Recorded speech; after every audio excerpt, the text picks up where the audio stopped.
Welcome to another episode of David Rides a Trike. I'm David, and I'm riding a trike today, although I'm not on it right now.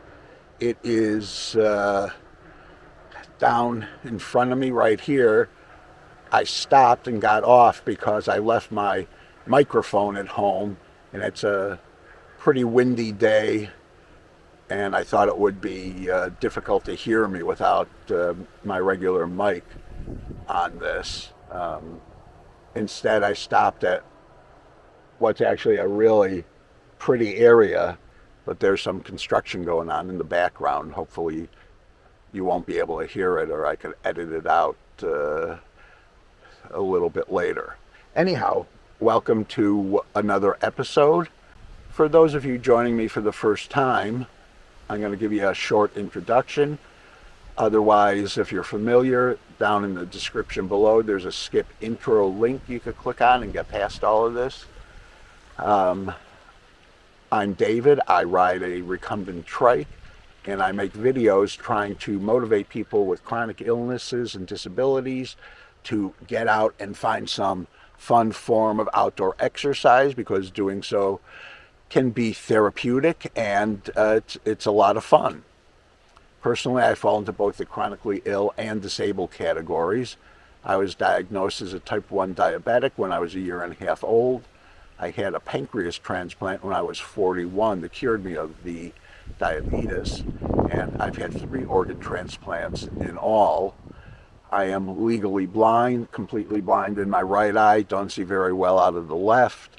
I've had stage 3 cancer that was treated with surgery and chemotherapy to cure me of that. I've had all kinds of severe infections that almost caused my demise, but I've gotten through all of them. And right now I'm battling stage 4 cancer that is pretty widespread throughout my body, and I'm doing chemo to combat that. All right, here we are. Just catch you up a little bit on my health situation.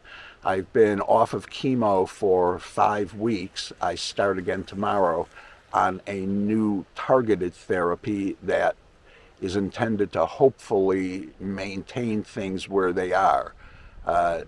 Probably not going to get rid of any of the cancer, but it's not going to let it grow anymore.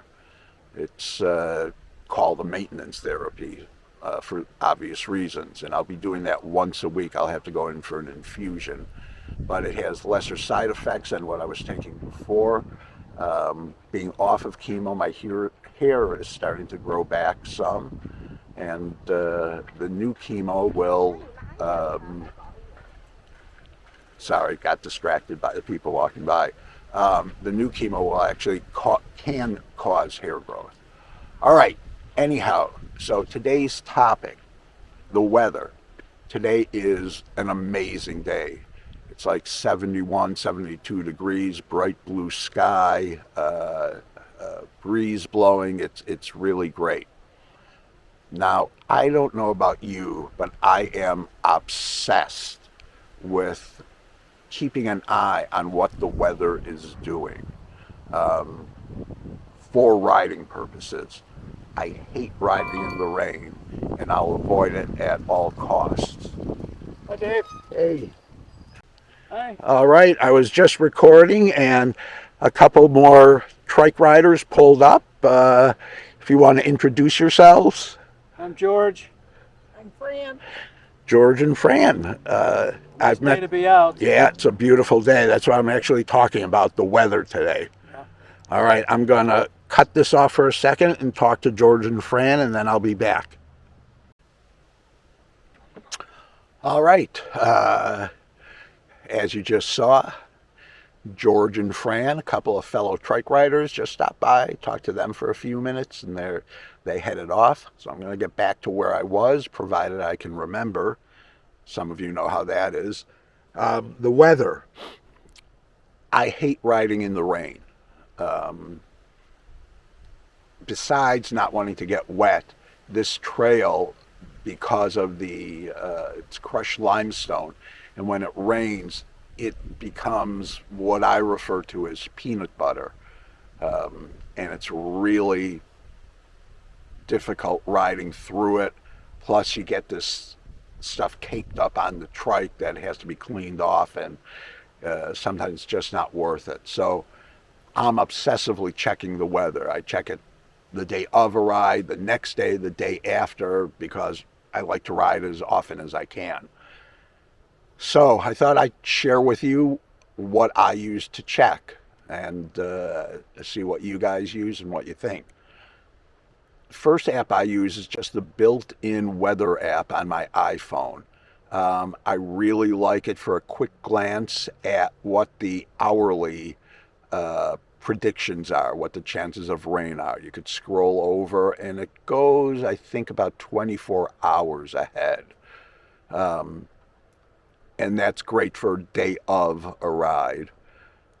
Next, I scroll down and I could get a quick glimpse of what's happening on each day in the upcoming week. So it helps me to plan what days I can ride, what days I can't. Of course, it's always subject to change. They ought to print that on the screen somewhere.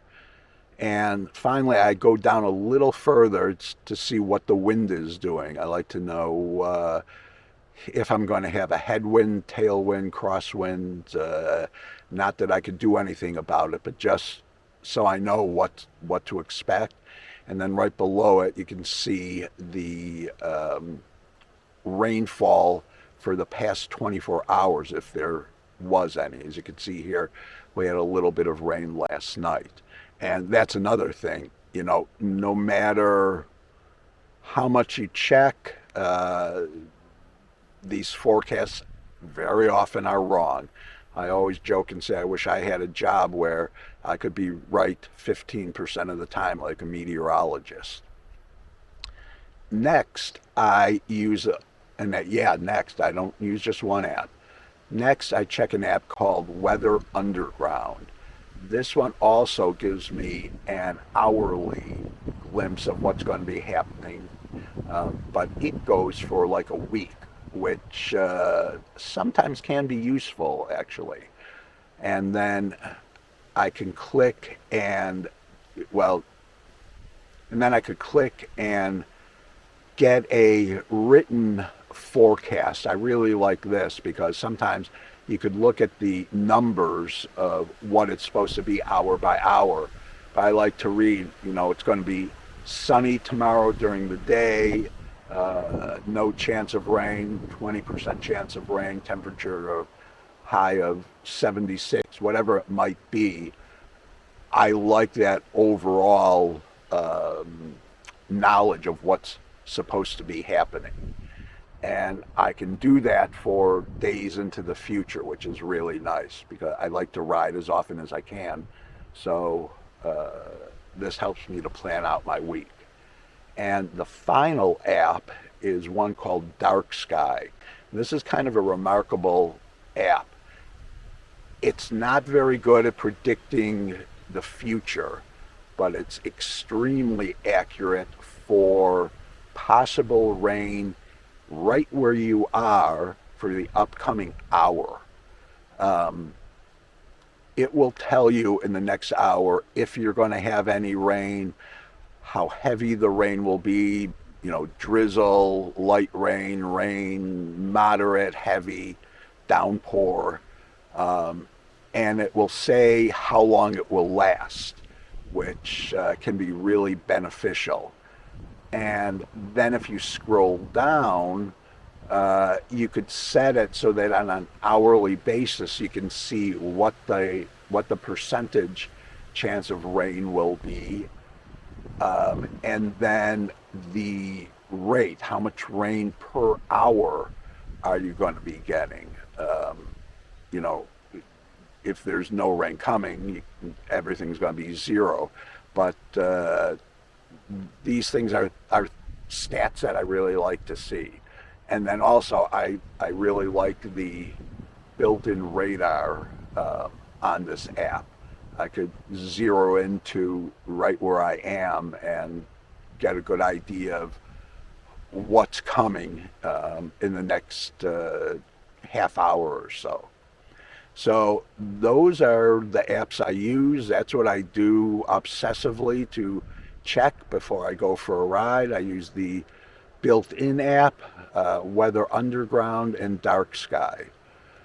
So let me know down below if you guys check, how you check. Do you use any of these same apps? And as always, please like, subscribe, and share this video. I'd appreciate it. Getting close to 2,500 subscribers. I'm very close, actually. So I'd like to hit that in the next few days. Would be great if you're not already subscribed. And now I will leave you with some scenery from where I am. This is one of my favorite spots to ride. It's a Saturday, but as you can tell, it's not very busy at all. This is a loop that not a lot of cyclists do. It's off of the main trail. And besides being having lower traffic, it's also very scenic. So that's it, and I will see you on the next ride. Bye-bye.